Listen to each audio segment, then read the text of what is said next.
Medical college ఎన్నికల ముందు అడావుడిలో ప్రారంభించారు.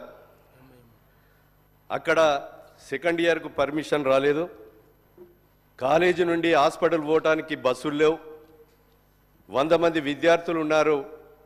ఆ విద్యార్థులకు హాస్టల్ ఫెసిలిటీ కూడా లేదు, లైబ్రరీ లేదు, తర్వాత ప్లే గ్రౌండ్ లేదు, బిల్డింగ్ కూడా పూర్తి కాలేదు.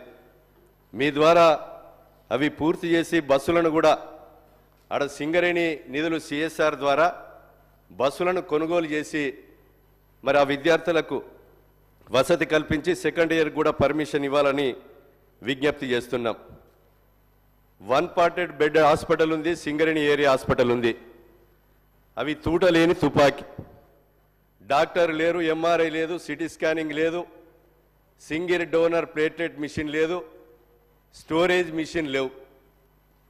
మీ ద్వారా మరి డిఎంఎఫ్టి నుంచి కానీ సిఎస్ఆర్ నిధుల నుంచి కానీ ఖాళీగా ఉన్న వైద్య పోస్టులను నింపి ఒక ఎంఆర్ఐ, సిటీ స్కానింగ్, అదేవిధంగా సింగిల్ డోనర్ ప్లేట్లెట్ మిషన్, అదేవిధంగా ఒక స్టోరేజ్ మిషన్ ఏర్పాటు చేసి ఖాళీగా ఉన్న urology, nephrology, plastic surgery, gynaec, ortho doctor నియామకం చేసి ఆ సింగరేణి కార్మికుల అదేవిధంగా ప్రాంత ప్రజల ప్రాణాలు కాపాడే విధంగా చొరవ చూపాలని మీ ద్వారా విజ్ఞప్తి చేస్తున్నాం.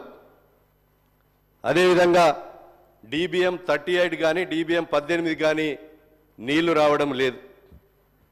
అధ్యక్ష, జూలైలో 63 సెంటీమీటర్ల వర్షం పడి 124 చెరువులు తెగినాయి.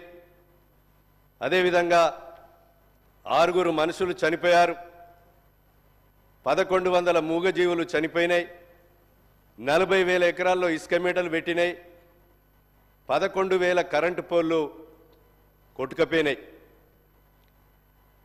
గతంలో ప్రభుత్వము 6 నెలలు ఉన్నా 124 చెరువులలో ఒక 70 చెరువులు అక్కడికక్కడ మరమ్మతులు చేశారు, రిపేర్. ఒక 70 చెరువులు ఈ రోజు వరకు కూడా పోయిన వానకాలం పంట వేయింది, వేసంగి పంట వేయింది.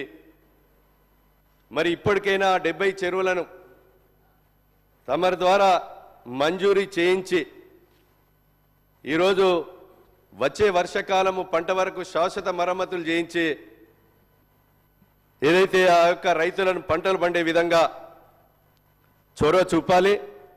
2000 ఇళ్లకు నీళ్ళొచ్చి అన్నమో రామచంద్ర అని ఇబ్బంది పడతా ఉన్నారు. ఆ నీట మునిగినటువంటి ఇండ్లకు ఏదైతే సురక్షిత ప్రాంతాలకు తరలిచ్చి వాళ్ళకు 2000 ఇండ్లను ప్రభుత్వమే కట్టించవలసిందిగా మీ ద్వారా విజ్ఞప్తి చేస్తున్నాం.